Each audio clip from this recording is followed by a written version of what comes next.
Il y a deux principes qui sont reliés au dessein divin dans toute la Bible. Le premier est celui où Dieu agit, toujours, à jamais, et uniquement en relation avec son dessein. L'apôtre Paul nous dit au sujet de Dieu qu'il opère toutes choses selon le conseil de sa volonté. Éphésiens 1:11. Et cette volonté est concentrée sur son Fils. Il agit donc toujours, à jamais, uniquement en relation avec son Fils. La Bible contient des choses presque innombrables. Quelle quantité de choses dire dans la Bible. Les choses que Dieu a créées et les choses que Dieu a employées. Et ensuite, quelle quantité d'hommes sur lesquels Dieu a posé sa main. Toute une multitude d'hommes. Et encore, combien sont nombreuses les voies différentes par lesquelles Dieu a réalisé son dessein. Les voies de Dieu sont si nombreuses, les moyens qu'il emploie. La Bible est simplement remplie de ces choses.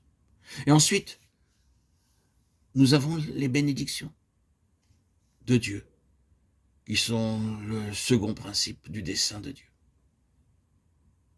Nous trouvons très souvent que Dieu bénit les hommes et bénit les choses. D'un autre côté, il y a les jugements de Dieu. Dieu est un Dieu de jugement et la Bible contient beaucoup de jugements. Mais lorsque nous avons dit tout cela, et nous pourrions naturellement jamais comprendre tout cela,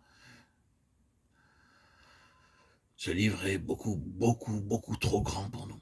Aucune de ces choses, de ces personnes, ni les moyens employés, les bénédictions et les jugements, rien n'est une chose en soi-même. Si Dieu est le Dieu de la création, s'il choisit des hommes, s'il emploie des choses, s'il bénit ou juge, il le fait toujours en n'ayant qu'un seul objet en vue. Il a créé toutes choses pour son Fils. C'est là une déclaration définitive de la Bible. Il s'est saisi de ces personnes en ayant son Fils en vue. Il en fut ainsi pour Abraham, et par Abraham, nous arrivons au Fils de Dieu, selon la chair. Oui, contentons-nous simplement de reconnaître cela. Si Dieu bénit, c'est parce que nous sommes en accord avec l'intérêt de son Fils. Si nous désirons la bénédiction de Dieu, il nous faut marcher avec le Seigneur Jésus et lui être entièrement consacré. Le Père ne nous voit jamais en dehors du Seigneur Jésus, et c'est en lui que se trouve la bénédiction de Dieu. Sa Bible nous parle beaucoup des jugements divins et combien les prophètes ont parlé des jugements de Dieu.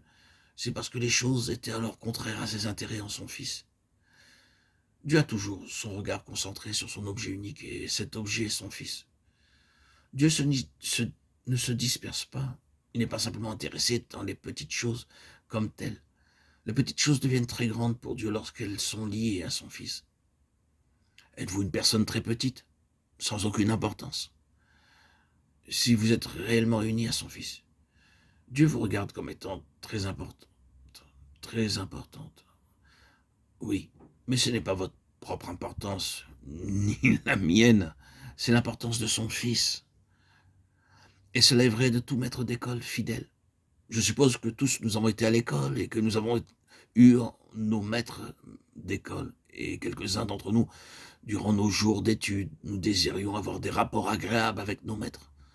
Nous essayions de leur plaire parce que nous désirions être heureux avec nos maîtres et recevoir d'eux tout ce qu'ils pourraient nous donner.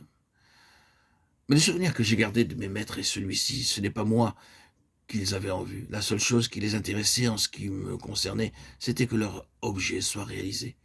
Ils devaient avoir de bons élèves qui réussiraient leur examen et sortiraient en tête, et toute leur pensée était liée à ce but. Ils étaient quelquefois très aimables avec moi. Et je pensais alors, oh, quel bon garçon je suis. J'en étais quelquefois autrement, et je connaissais alors quelque chose des jugements des maîtres d'école. Mais ce n'était pas parce qu'ils m'aimaient ou ne m'aimaient pas. Ce qu'ils avaient réellement en vue, c'était la fin, avec les examens, et tout ce qui me concernait était considéré à la lumière de cet unique objet. Tandis que nous ne désirons pas appeler Dieu un maître d'école, le principe est le même. Il nous regarde à la lumière de son Fils. Comment cet homme ou cette femme répond-il à ma pensée au sujet de mon Fils? Quelle place mon Fils a-t-il dans cet homme ou cette femme?